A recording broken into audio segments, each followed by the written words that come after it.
Stream.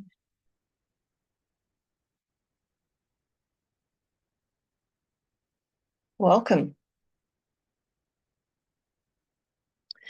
Welcome to the House of Unconditional Love. And we shall start in 30 seconds or so. Okay.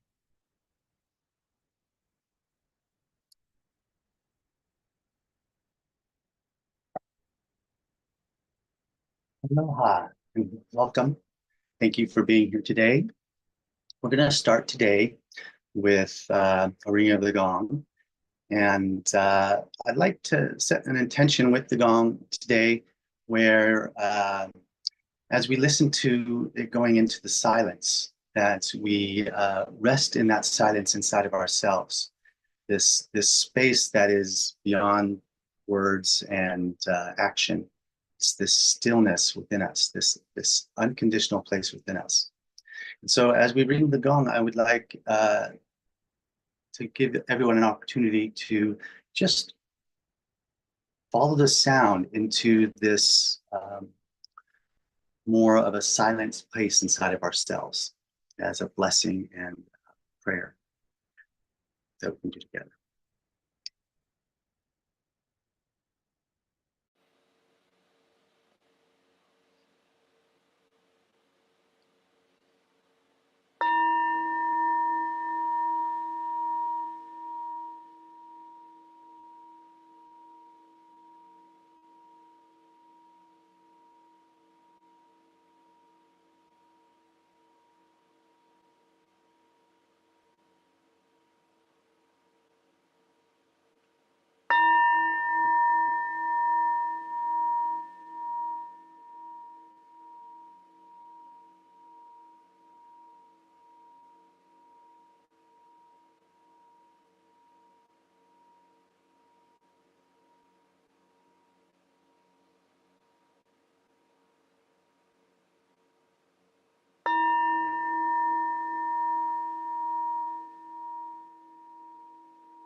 So, welcome.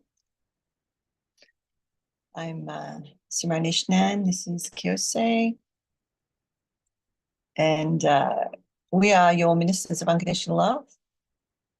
And today we are answering or going over some case studies.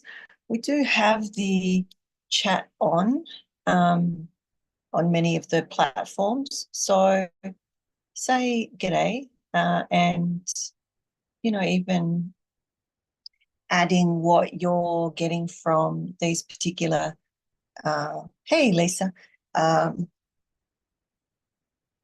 case studies or questions. And also reminding you that you can submit your questions either now for next week or via the email. It's on the website. You can go to contact us and put in different ideas and quotes or experiences that you may want some discussion around. Unconditionallove.us is the website. Okay. So is there anything you want to start with? Or I'll just go through what's come up. So last week, actually through the week, connecting with people and hearing what they're experiencing in their own lives, we thought that it'd be interesting or informative for some of you to unpack what unconditional love is in the everyday. So what the feedback's been is that many people get unconditional love and fear, or have a sense that they do. And it seems to be in the bigger, what would you call them, bigger experiences of life, the grander, I guess, explosions and whatnot of life, right? Bigger contractions.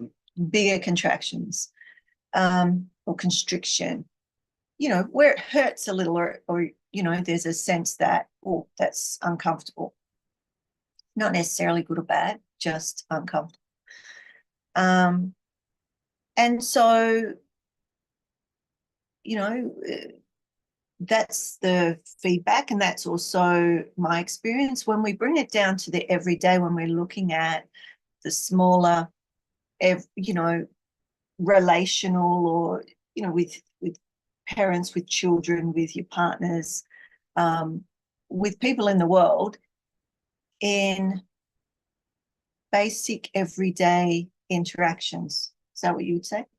Yeah. How do we see unconditional love in everyday situations, everyday interactions? Yeah. So that we can recognize that it is still there. So I have some reflective questions here, and we'll just start with a couple and see where we go. And I can see that there's also already some points coming in around self-regulation. And that relates to what we're going to talk about to some degree, okay? So how do our unconscious fears manifest in seemingly simple interactions with family members? So something to consider, and we'll, I guess we'll throw this around a little between us and see what comes from it. Considering a time when a minor disagreement masks deeper identity fears or relationship dynamics. So that could be a family get together where you're cooking together or you're creating something together, and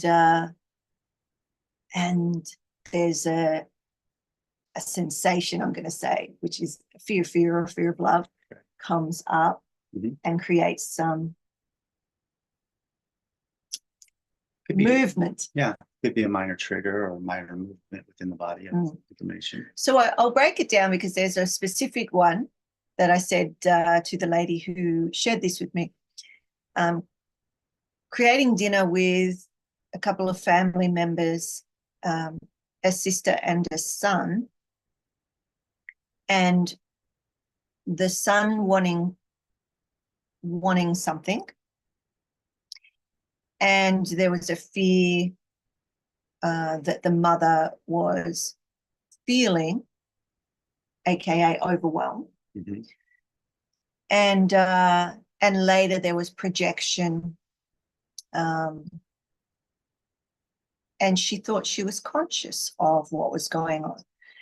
So without telling you the ins and outs of it, but we can unpack it a little bit, I think, from there. Yeah. And let us know if it doesn't make sense, and I'll bring in some more information. But basically, the son wanted something in the cooking, or had an idea or a suggestion, and the mother thought or had other ideas. Now, at the end of the meal didn't work out so well, and the son was saying things like, so I'm just going to role play here, because I don't know what the son actually said, but I know he was projecting, okay? I told you not to put that in, or if you had to listen to me, or, that was really not a nice dinner, mum, or whatever it was, right? So very subtle, but projections, yeah? Yeah. All this is like recognizing the love and fear in any relationship. If you're in a situation where one person is more accepting of fear and can see what's happening in the situation, it can be engaged more directly. and right from the beginning of the experience, rather than allowing the movement or the sensation in the body create other behaviors that will actually, if not addressed, a fear can grow and continue to grow as a way of, let's say, in this situation, maybe one or both of them didn't feel acknowledged in some way, right? Mhm, Which is it's generally the case. It's an mhm, unacknowledgement that creates some sort of fear mhm, and an experience. In a very small situation like that, when we recognize that we have a fear around it, and we're not and we're okay with facing that fear in the moment, it becomes more of a conversation piece mhm, within the moment. mhm, And instead of the the most quickest way to jump to conversation with a sensation in the body is to point out where it was triggered within the moment. mhm. I think taking it back a step, Mhm, because mhm, yeah. I've discussed this with those people, but also some of my students, we went over this a little bit. So it's refreshing for some of you. Yeah. um, that for me, it's around the consciousness of what's happening, Mhm. because without that Yeah. consciousness, you're not You wouldn't know to recognizing, address the fear. you Yeah. wouldn't be able to address it. So I think the number one, which is actually the number four, but that's a whole nother thing, is consciousness. Right, our journey from one to four, Mhm. from that existing to existing in time and existing in space and to consciousness. Yeah. For us to be conscious, and the interesting thing is, just to come around, is that when I spoke to these people, they believed they were conscious, and they were on a certain level. There was consciousness around the what I'm going to say, the expression of the fear, not the fear itself. So bear with me for a moment. If you're feeling overwhelmed and you can see and you're observing yourself in overwhelm, and somebody says, yes, I recognize the fear, or I was in overwhelm, the overwhelm is not the fear. The overwhelm is the Behavior. expression, Yeah, the the expression. behavior. And so I've always said behavior is a language. And if we can learn the language of our behavior, we can understand the other much better. We can understand ourselves, but we can understand the other, right? So, Yeah, so the easiest thing for that to me would be, is the behavior, does it come from a fear or does it come from love? Because right there is the quickest and easiest way to decide what's really going on in the situation. yeah. Is it soul promoting or soul demoting? Yeah. Is it life giving or life depleting? It is a practice, because the ego resists fear, right? So when we're talking about consciousness does come from accepting fear in whatever we do. Um, in these subtle fears, if we actually have a conscious practice of processing fear at this level of these subtle fears, and we can practice at different levels, right? You can practice at big fears, you can practice small fears. When we practice at acknowledging a fear at a certain kind of like frequency or certain level of sensation within the body, when we practice at accepting this level of fear, when this level of fear comes up in our body, it's easier for us to be conscious of it as a fear, rather than the ego going to its story or behavior to not acknowledge it as a fear. The practice of acknowledging these subtle fears is a whole realm of opportunity, because there are so many different subtle fears in the world, and it's all different levels. And so as we practice at engaging fear with a more sense of an embrace or compassion around it, like giving our fear a hug rather than punching it, right? And at those subtle levels, it happens very minutely, and controls and promotes our conditioned behavior to those fears that we've been conditioned to our entire life. And some of these fears have been passed down from generation to generation to generation for thousands of years. And as we become more conscious of them, even the subtle ones, you know, in those situations, the more we practice at just, you know, whether we want to practice at being conscious of different levels of fears, different frequencies of fears, we all have different ways of accepting fear. It's just now it's looking at how do we have a relationship with it at these different experiences in our lives so that we can be more conscious. Once that sensation comes, the ego wants to defend itself from it. That's the first initial response. It's there to protect us. Yeah. So going back to this case study, I guess, or this tiny piece of the case study, it was recognizing that there was consciousness around the behavior, but not full consciousness of the fear, which is underneath the behavior. And so, you know, it is a more intimate relationship, as he said, you know, rather than the abusive relationship with that part of ourselves, that we start to work towards the intimate relationship with that part of ourselves. So yesterday I was writing something for a free gift, which I'll share another day. But it was around leading with unconditional love. And it was for leaders in leadership, right?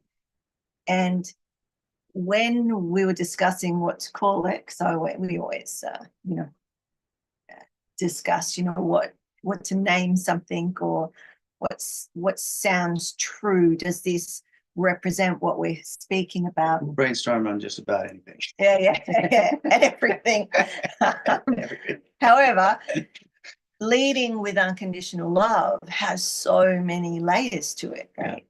And the thing is like distinguishing, because you know, we can say lead with love, and yet what love? What kind of love? Because there's a lot of conditioned love in the world, and as soon as we exclude one thing, that is a conditional love.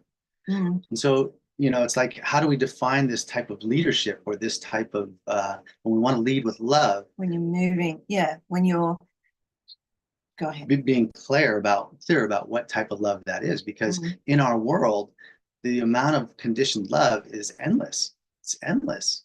And so to be clear, this is important.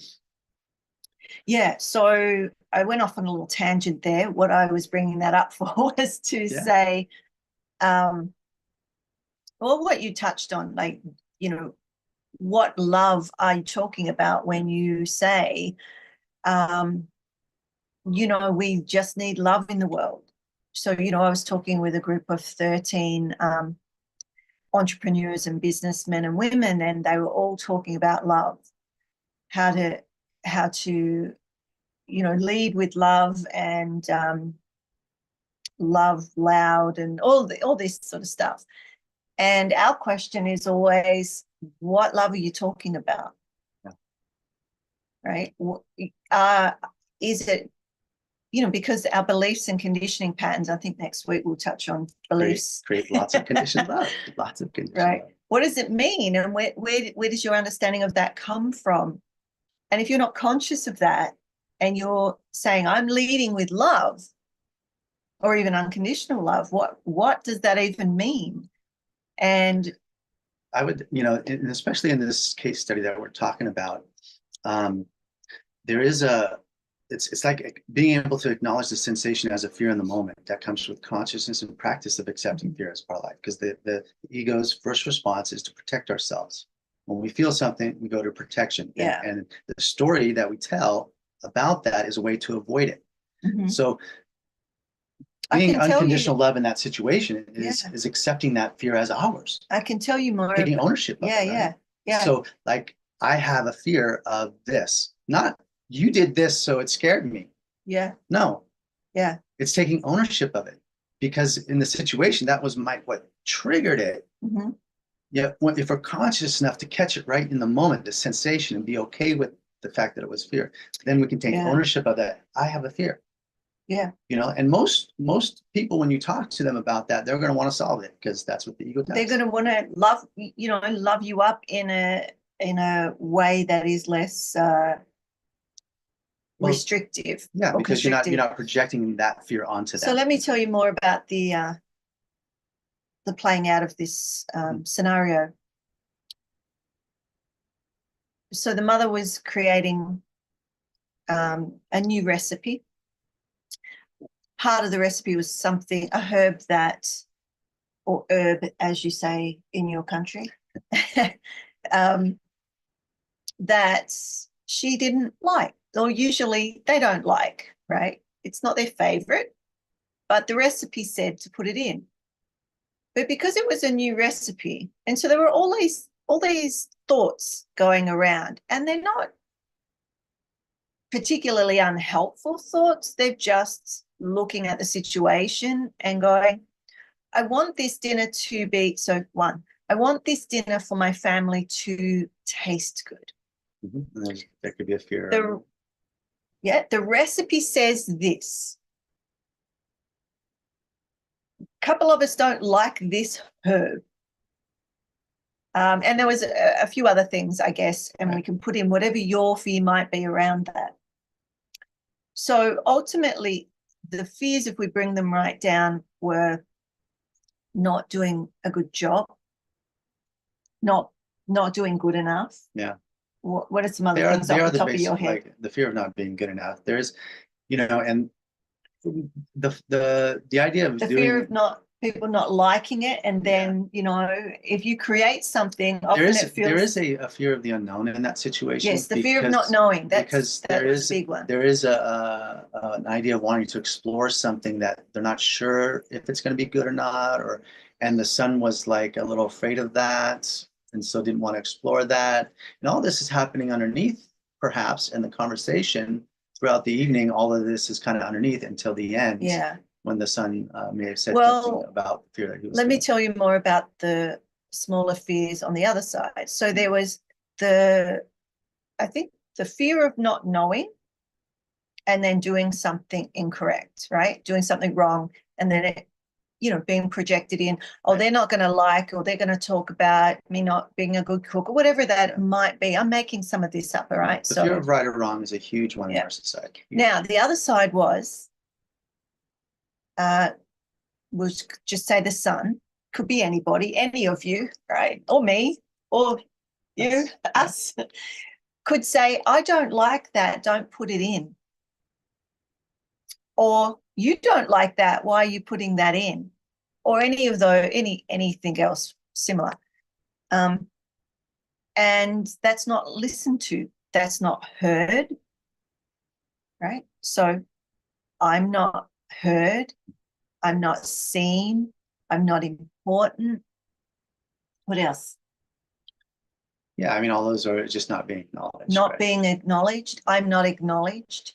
So therefore, I must not be enough. We could go on and on. So you've got one side going, I don't know, and the other side saying, I'm not being heard, or I'm not good enough, or I'm not important enough for you to hear what I would like. All these stories are creating behavior. Mm-hmm. So instead of talking about the story or the fear underneath it, those stories are playing out and creating specific behavior within the situation. So in that situation, before that herb went in, right, or whatever it is for you, before that went in, one person may have become conscious and said, I'm worried, or I'm scared, or I have a fear of whatever that is, it not being good, not knowing what to do. And you see, the behavior is the overwhelm. So once you get into the behavior, often we get caught up in it. So we have to come back to the body. Yeah. Right. So if that fear was addressed, though, like you're talking about, being able to address that fear before the herb went in, let's say. Yeah. At the end, the situation, even if the herb still went in the fears were addressed, acknowledged, it's basically acknowledging each other's fear in the situation, and that is a way of acknowledging somebody and their situation. Yeah, but how do you do that? I mean, because that's just words. Mm-hmm. If somebody said that to me, I'd be like, yeah, I get that. What do you just keep turning up every Sunday telling us this stuff? We know. Yeah. Well, you don't, we don't, because in the moment it's playing out. It's playing out. Right. It's just how fast we can get to understanding that there's a fear happening. Because exactly. If I can acknowledge, let's say I was cooking and I can acknowledge, yes, I understand that we don't like that fear. I'm curious if you want to explore this with me and go into this unknown. Mm-hmm. I was referred to this recipe and they said it was really good, and I would like to try it in this way. Yeah. And actually trying it in that way is actually not setting it up. The fear. Acknowledging that it could. It may not turn out so great. Yeah. But let's give it a go. With that fear underlying, though, Mm-hmm. it actually has influence on the way that the experience is being have. So the food is being judged before it's even eaten. And you know that if it's not made with love, it's not going to be great food regardless. Yeah, it's true. And never eat food, just on a side note, never eat food that's been cooked by somebody who is upset, because it goes into it transfers the energy, right? So whenever you can, cook with love. Cook with love. Just love it. Love it. And she probably did, but there was still this underlying little bit. And just him going into trying something new. Yeah. With that underlying fear not being acknowledged. Yeah. It has an effect on his way of. Yeah. So the next piece, because we're not going to, we've already talked about this in other ways, in other forums. The other side of it is for him. See, this isn't a one-off incident. Our core fears that are underneath, mm-hmm. right, are controlling our behaviors in all our relationships. Our beliefs and conditioning patterns and the unconscious fears, fear of love, play out in every situation. Some you can see more than others. So for this family, those two sides are playing out in every interaction, really. Yeah. There could be a phone call and the son may feel not fully acknowledged in some way, right? Yeah. And so then, and I'm making this up. And seeing Rebel's response. The son's coming to dinner and yet again feels not acknowledged. And it's not even about the herb. It's not about the food. Mm-hmm. And the mother, it's not about the food. It's not about the son. It's about their underneath, underlying core fears of fear and fear of love, that plays out through behavior. Acknowledging someone else's suffering is a way to acknowledge who they are. And as we acknowledge both this love and fear of somebody, it creates a greater acknowledgement of the relationship itself. A lot of times when there's a trigger, it's a polarity between two people. One person is holding the fear of love, and one's holding the fear of fear. There's energy there that's holding that dynamic. Mm-hmm. And as that's acknowledged, it diffuses the situation. Yeah, the polarity. We talked about the face-to-face and back-to-back. And until we acknowledge that polarity is happening, the charge kind of stays in the underlying aspect of the relationship over years. So there's a few of you that are watching that I drew this for you. I can't draw it today. However, we can demonstrate it. Mm-hmm. You have your fear. Just say you're the son and I'm the mother. Okay. And I have my fear, which is coming from an unconsciously. So we could even say underneath me in a way. And it's coming up into the center of the relationship. And the son has this unacknowledged And actually, if we think about it, you know, we have our own, you know, not being acknowledged, not We all yeah, have it. whatever. We all have a perpetuates life. fear of We need that. not surviving, our fear of greatness, whatnot. So yours is under you as well, Mhm. and comes up and meets the fear in the center of the relationship. So it's like energetically another being, another energy between the two people. Yeah. Right. So like as human beings, we each have our own love and fear. As we bring those love and fear together in a relationship, that like energetic like relationship has its own formulation of love and fear that's Entity. created by the two of us. Yeah. You know, I mean, you could physically see this in birth. You know, a child is born and the masculine and the feminine, you know, the relationship created this entity. Energetically, that happens the same way. Those fears that are transferred from the parents to the child are a part of that relationship as an entity.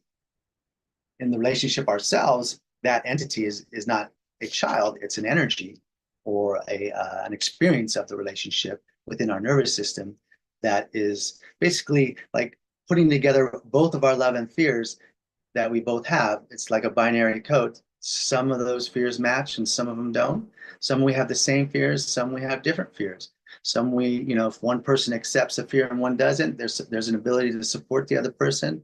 If you both acknowledge the fear together, there's ways to talk about it and understand each other through acknowledging that fear together. There's a lot of power in acknowledging someone's love and fear, because it's like acknowledging someone's suffering. Like you're acknowledging their existence in life. And if we don't do that and we're just throwing this conditioned love at somebody all the time, It's love, but it's not the love that it's a surface love that allow the fears to grow underneath in the relationship unconsciously.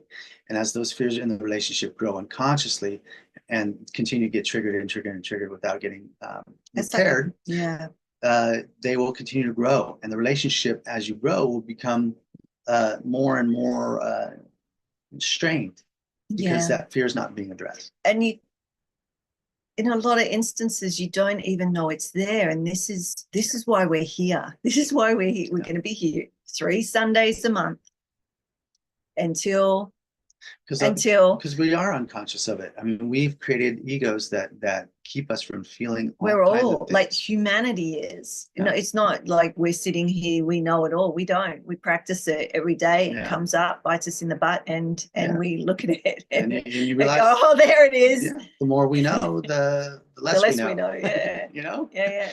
Because we don't know. There's so much to know. So twinning. The next part I have here is pretty much what you just said, but you may have another. It says, what happens to relationships when we shift from established roles like mum or son? In I guess we can put this to the scenario, to a more equal footing. And I've just said, examine how this transition affects both parties, the sense of identity and security, which you sort of just touched on in a way, right? Yeah. That when so the identity, if you've lived, like if your beliefs and conditioning patterns, they become your identity. This is who you are. And when you start to shift even a belief, right? So much of your world and what you believed and how you, it gets scary. So, you know, also, I guess, and the security, so that's safety, security, how it can continue to evolve and grow together.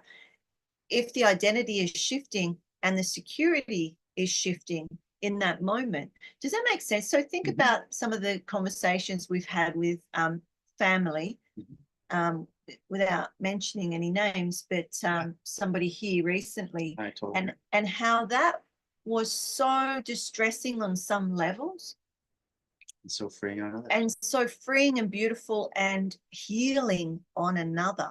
Yeah. Do you want to talk to that at all? A couple things about that. One, anytime we acknowledge a fear, there is a relief because we're not trying to hide it anymore.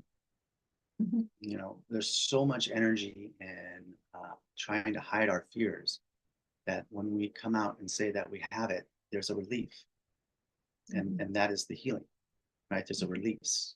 We're not holding it anymore. And so there's a release of that fear. It may not happen every time like that. You know, there are opportunities where you work on it together over time and start to release that fear because it is a larger fear or something like that.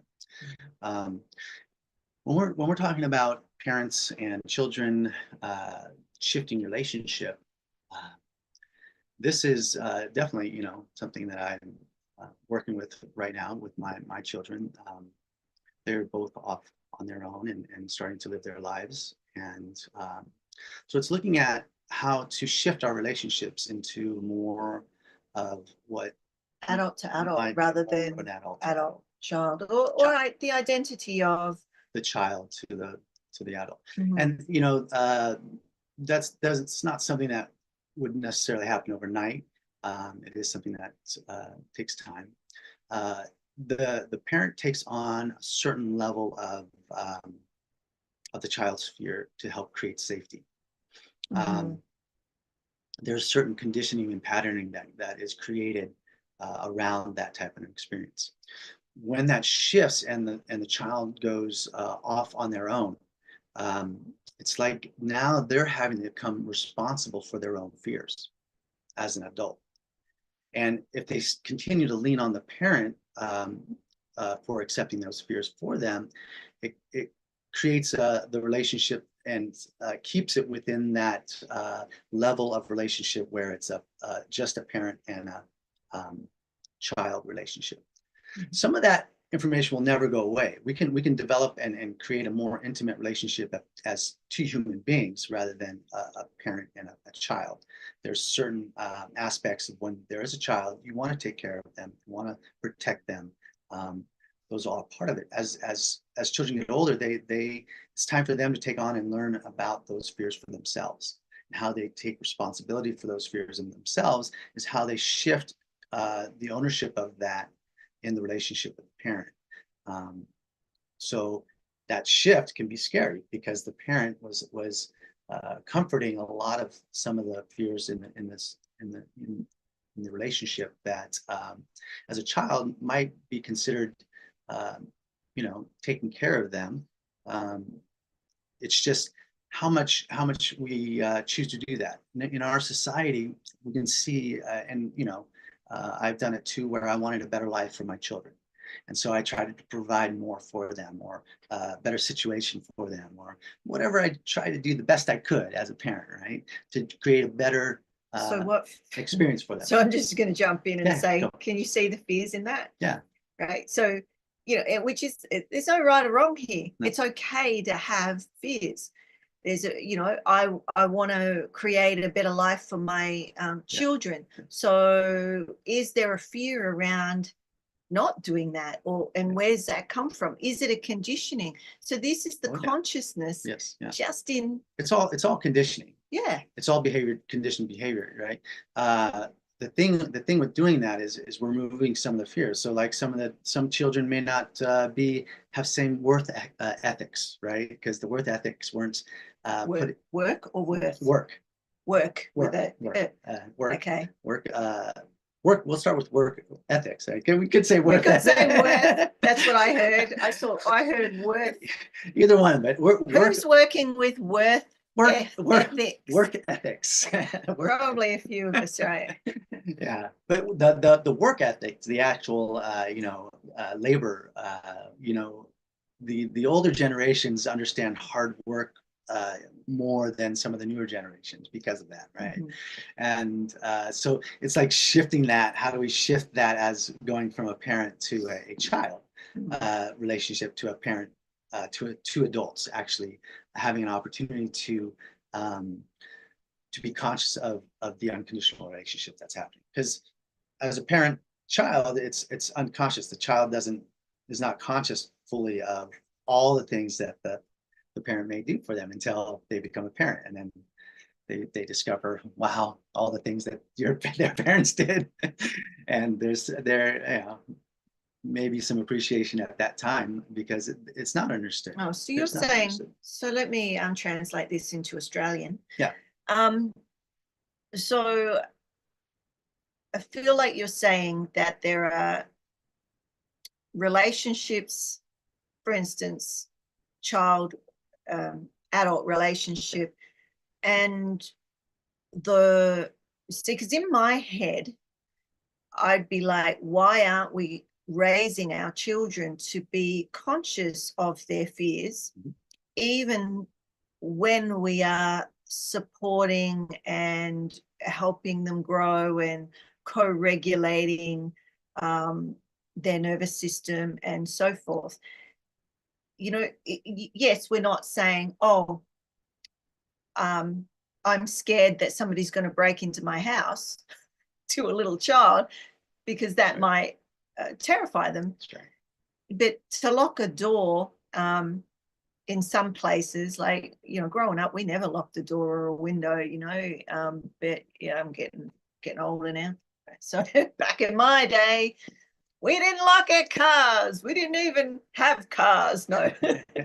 But right. So it's always multiple perspectives, right? So if you've got a relationship where you've been brought up in that stereotypical, for Western cultures, that you sheltered the children to such an extent, you want them, maybe you have the fear of, you didn't have a great life, you didn't have a lot growing up, so you want your children to have a lot, right? You're perpetuating a fear, which doesn't, it's not necessarily bad. It's not, but there's the opportunity to shift that though as they become adults, because if they're not understanding, if the child doesn't have understanding. But what I'm saying is, we also have the opportunity for those of you who have little ones to not go into that stereotype of not talking about fear of love, the unconscious fears,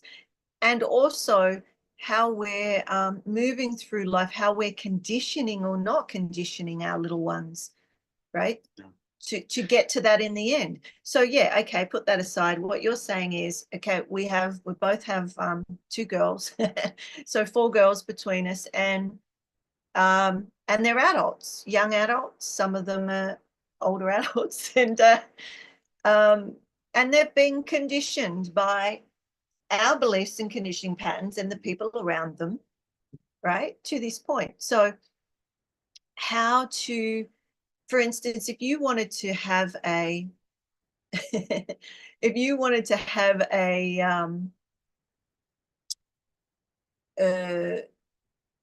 a different relationship now with your children and bring that intimacy in, there's going to be a lot more fear come up in some ways. Fear, because, or survival fears, because you don't know if those children are going to accept what you're asking or sharing with them. To say, well, as an adult to adult relationship with you now, if we're going to have a relationship, an intimate relationship, there needs to be acknowledgement on both sides. There needs to be, you can say. So if your kids are treating you like, then you can accept that on some levels. And there's a part of it that's coming in that's like, so I'm going to say it this way. If you're accepting behavior that's not acceptable, then okay, right? Then if you project on that person, that's unfair. In my opinion. I don't know what you got to say on it. I think projecting in general, it's just not fair. Yeah, it's not acceptable to project your fears onto another person. Yeah. Right. Yeah, but if you choose that person's not acknowledging you or not treating you poorly, so that's not being acknowledged, right? And you want that relationship and you stay in it, whether it's a partner, family, children, neighbors, friends, whatever, then when they do that unacceptable behavior, you've accepted it. So the projection is, I just want to say uncalled for. Like you've chosen it, it's right? just reinforcing the You behavior. chose it. It's reinforcing the behavior. The conditioned pattern is being reinforced. Yeah. Rather than stopping it, it's being reinforced. And that's why the fear actually grows over time. It can continue to grow because it's not being addressed. So let's bring it down to something small. So I'm trying to think of something like something ridiculous, really, that people fight over all the time, like chores or something like that. So insert whatever yours is that somebody in the family taking out the trash. I was thinking that, but all right, taking out the trash, or putting the dishes away, or whatever it is, putting them in the dishwasher or whatever. We don't have dishwasher, but many do. So do it. Yeah, you're the dishwasher. That's what I had kids for. Dishwashers. No, joke. Do not write to me about that. Or you could. I could have a laugh. And they're not changing. You've had your conversations, and that's just how they want to be. Then you have that opportunity to accept that or not. And if you accept it, that person's not going to ever take out the trash, or on the odd occasion they may, right? They do all these other wonderful things, but they're just not a trash person or a rubbish person. Then once you accept that, so that's accepting the fear, it'll lose its charge, and right? But if it doesn't, and every time the person doesn't take the trash out, triggered, makes it bigger. You get triggered.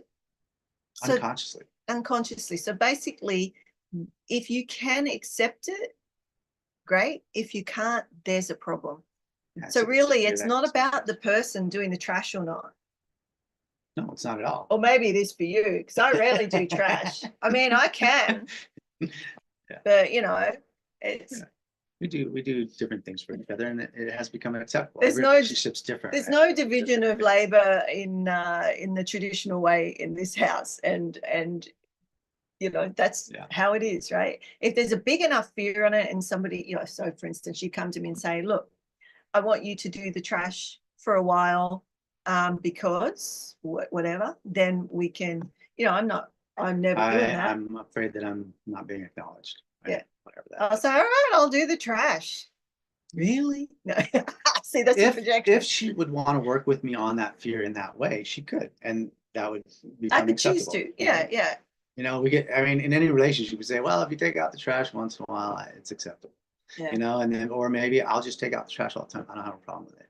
Or, I'm tired of putting out the trash, Yeah.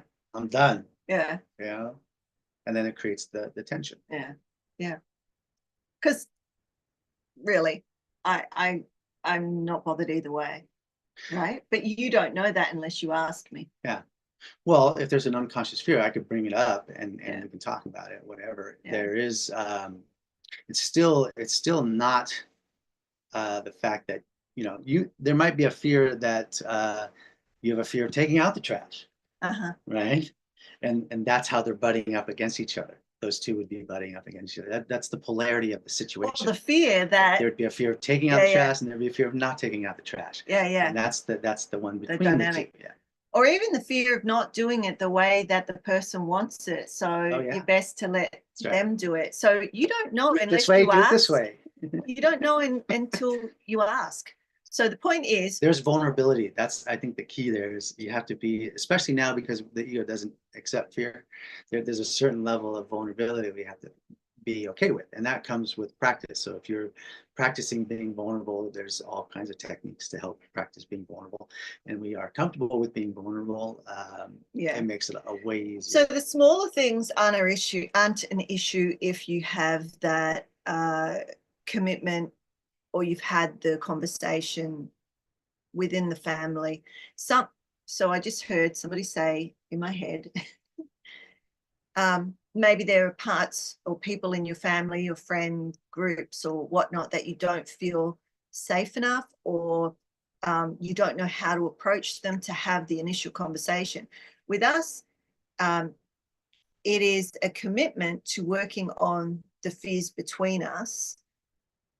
It's not a fear, it's just fear, love and fear, fear of love between us. Always happen. Every day, whatever it is. So because we have that greater commitment, you know, for our relationship, the smaller things are neither here nor there, really. It is a commitment to truth, because what we're saying is that both love and fear are part of life, and that's true. That's unconditional love. If we don't have that in a relationship, then it's a conditioned love.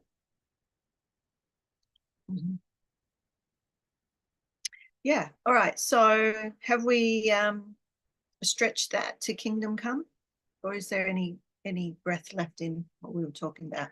It still is it is the ability to accept fear, because that will create the consciousness needed to respond to situations that are these subtle fears that are happening all the time. Most of these fears, we've buried them under so many stories that we don't feel. And the only way to see it is through the behavior first. And then through the behavior, we can see that comes a sensation from that. You know, it's hard to that's why, you know, the actual action, even if it's no action at all, that's a fear, you know. And so it gives us an opportunity. Our actions give us an opportunity to look at it. Whether we choose to do that or not is our consciousness. Our conscious is whether we own our fear or not, or we choose to project it. Right? That's our conscious. Our conscience. Not our consciousness. Yeah. Our conscience, like Jiminy Cricket. Yeah. I mean, it's both, really, right? It is. Right. So that was kind of. Yeah. Give a little whistle. And always let your conscience be your guide. Okay. So so that was good. That was good. Shall we go into some of these? Do we have time? Well, we got a question or a comment from Lisa. I guess we could leave it for next time, or even we can go as long as we want. But we got about 6 or 7 minutes left to the hour. What does she ask? Well, Lisa was saying, well, there's a comment here: self-regulating in my relationship, it's others. I don't know if that's the whole question because I can't see it, but this question or this reflection, self-regulation. So think of a time when you or another person were processing difficult emotions together. How did you navigate the balance between individual processing and collective understanding? So individual processing and collective understanding, or individual processing, I guess, or we touched on this last week, working together, processing together. Yeah. But let me just see this next bit. Oh, so this links to what we were just talking about. What happens to your sense of self when you encounter someone with a different emotional processing style? How do you maintain your own identity while respecting theirs? Right. So there's a whole bunch in there. Yeah. And that is, you know, it is understanding that as individuals, we do have our own way of processing and accepting fears of our life. This is basically accepting our fear of life.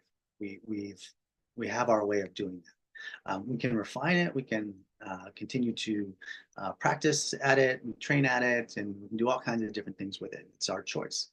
We all have our own way of doing that. So it's important to take ownership of that, because when we do bring it into relationship, there's actually another way of processing that is both one person's way and another person's way. We can choose to process together in a specific way, whether it's a specific technique, even a specific religion. Having the same religion in a relationship is processing in that particular way together. Even people within the same religion have their own ways of processing their own fears. They do have a greater understanding of accepting the fear of life through the religion, and that brings uh, an easier sense of processing together. So in our situation, as we both believe in unconditional love, that makes it easier to process the situation. If one of us believed in unconditional love and one of us didn't, that would just make it more challenging. Mhm. It just made it more challenging. So the core beliefs, I guess, Core is beliefs what, would be what you're saying. Yeah, finding core beliefs. Your values, you know, those core beliefs. If they're slightly different, it doesn't mean you can't have a relationship. It's going to be possibly a little more difficult because there will be some things. So in our relationship, we couldn't be together if we just couldn't, because of our work in the world and what we're here for. So, you know, as friends, yeah, I guess we could. But what would we like on that, you know, intimate core level? What would we talk about? You know? Yeah. You know, and that doesn't mean to say we can't have conversations and meet with people that don't believe what we believe or have the same understanding or even direct experience. Yeah, You know, through that accepting is, fear, you have the ability to understand all human experience, because all you're humans not experience you're fear. not as well, ultimately you're not triggered, but as you're working towards that, what triggers you is less, right? What you feel as a like, and you have to then go into a survival or protective mechanism, right? From something that's scary to you that you on the surface not even aware of because it's so deep and underneath unconscious, right? So it's that dance, and I guess the on the, I'm going to say the more simple side of things is having people, part of me, that you can discuss this with, even if not get to the desired outcome, but just start to have the conversation of, you know, this is what I would suggest anyway. So it's just bringing it right down to, if you can say, I'm scared. Use the word I. This is important because we're taking ownership of that. I'm scared. And notice how difficult that is for many. You know, it is very difficult. I often you know, give people things to consider, to contemplate, because I know that there's a depth that, you know, if they've got something on it, it will be difficult. So these real simple things like saying, I have a fear around this, or I am scared.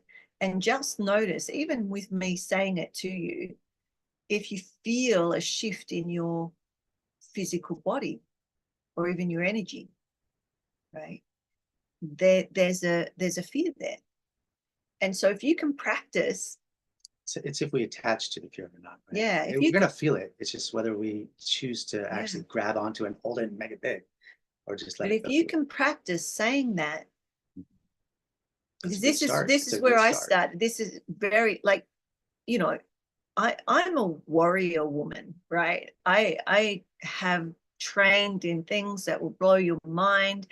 I'm a ninja, Yeah. you know, all Saying of we're that, scared doesn't mean right? we're not going to do anything. Exactly. It doesn't mean we But need to if do you've anything. got this like, oh, I'm not, you know, I'm not scared of anything, it's a lie. You're lying to yourself, because the human is Has a nervous system. has a nervous system. I mean, it's a fact. And it's truth. and so anyway, going back to, if, you know, where I start and just say, you know, I have something on this. You may not be able to feel it yet, but if you slow down and your just start. behavior will be that first. If you're conscious enough, you know, we can start with our behavior and then dive down into the sensation. So if you can't say it to yourself, if you can't acknowledge it for yourself, that there is a fear or you're scared about something. Because most people will say, and I find the same with stress, you know, working in trauma and whatnot, people say, oh, I'm not stressed. But stress could be from just sitting under these lights or not eating, and your system's going into a slight stress. Like there's multiple levels of stress. But I find that um, the Western culture has a thing about saying they're stressed, and majority of you are stressed. Your energy will show me and tell me that there's stress in the system, and that will be keeping you alive. So there's, you know, different ways of looking at stress, but it's the same as fear, right? Because stress is a symptom of the nervous system response to our lifestyle, our ways of living. That's all. But when we can say, yeah, I've got some fear on that, or I'm scared about this, you're saying to yourself, oh, there it is. My system is acknowledging this action I'm about to do or I've just done. Yeah. It's neither here nor there. It is. There is, you know, like, you know, fear that keeps us from doing stuff, right? Because it seems so big. Or fear that makes us do stuff, which is, you know, behavior, right? Yeah. that, you know, we had this discussion about karma and dharma the other day, which we won't go too far into now, but I was looking at it in relation to what we're talking about, love and fear. And many of us say, you know, karma and dharma are love and fear, but I wasn't seeing that as the full truth, the full picture of that. Anyway, regardless of that, it is karma is an action, and dharma is too.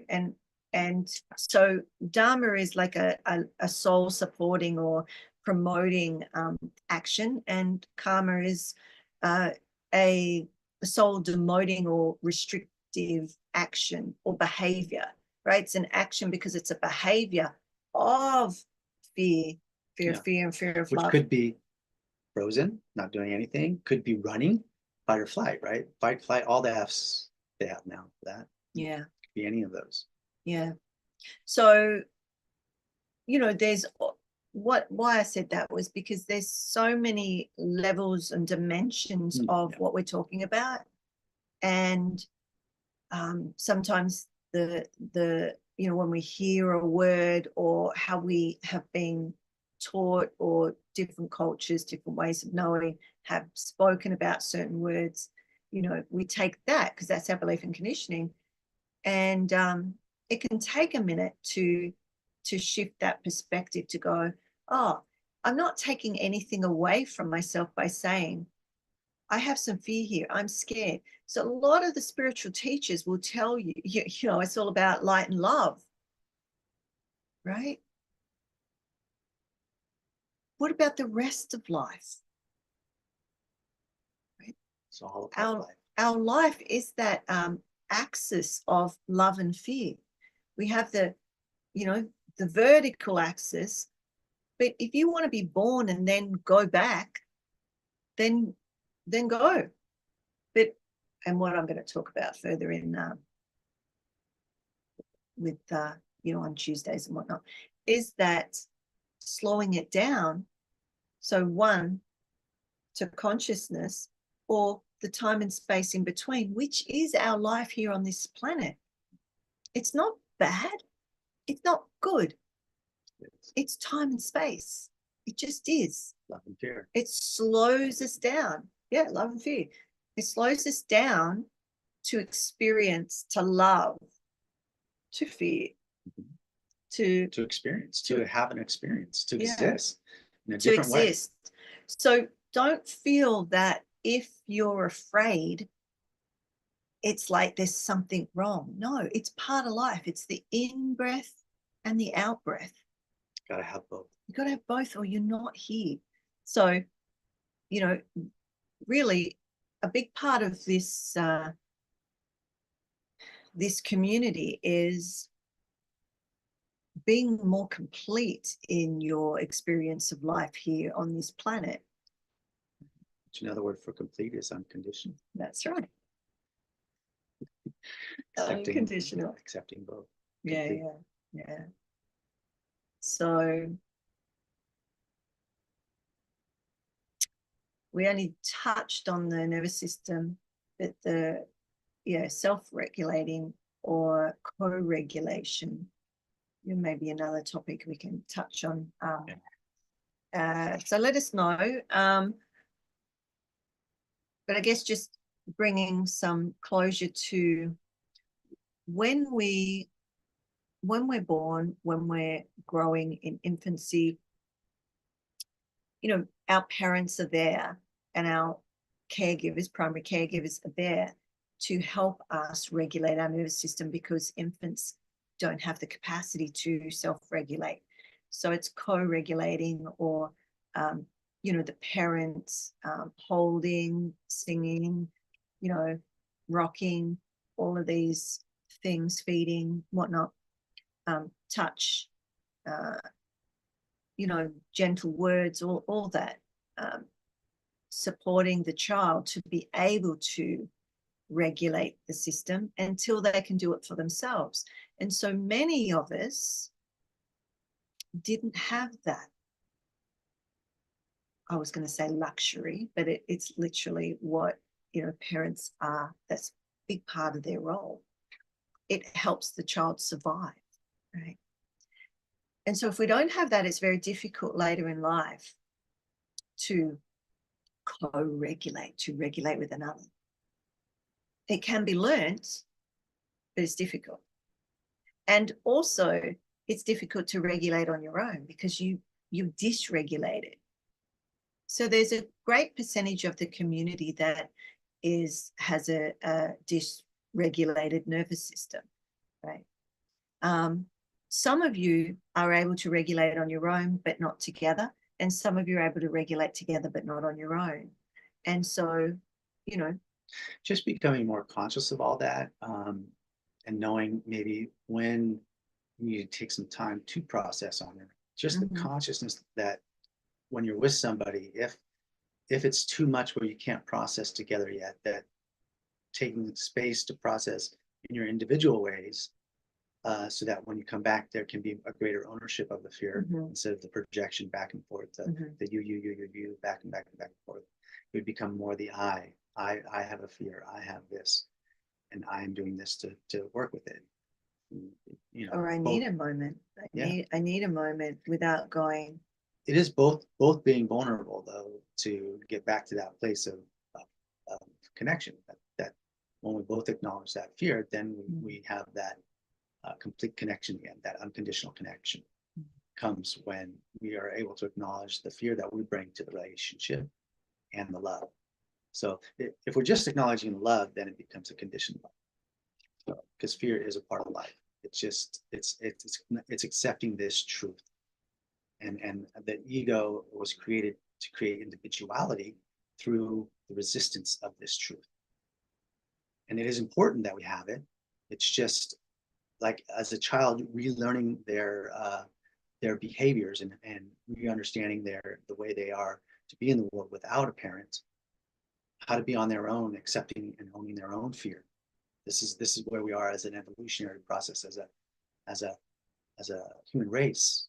How do we own and acknowledge our own fear, to take ownership of that and not project it and create, this extra consciousness of fear that we are experiencing. Right?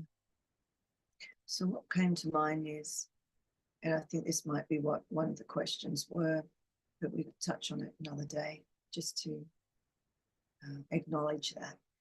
It's that when other people are dysregulated, it can dysregulate you. But when some people are regulated, you can regulate. So a very present energy is soothing in itself. And there's a lot of research. I've looked into it. And even how, what I do works and why. And majority of it is the presence the person brings. How much fear we can accept in a moment basically is our presence, our consciousness. If we can accept all the fear in the world, we become the purity of unconditional love. Our bodies can't do that. Our nervous systems can't do that. We have plenty of time to live this life and enjoy the process of it for as long as we want, because it's infinite. Unconditional love is infinite. Okay. What's 11:11? Good timing. We're gonna gong out. Yeah.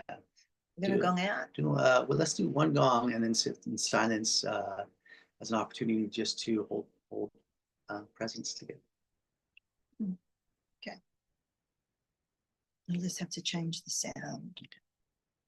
So we're just going to follow this one gong all the way down to silence and just stay there together for a moment. And see how we go.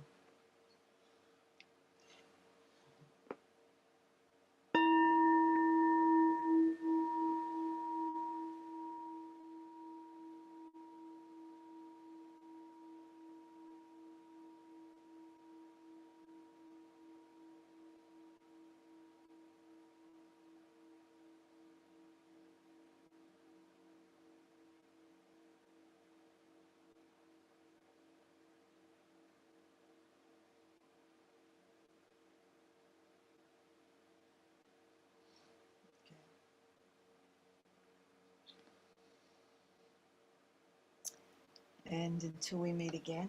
Thank you for being here today. And may the blessings be.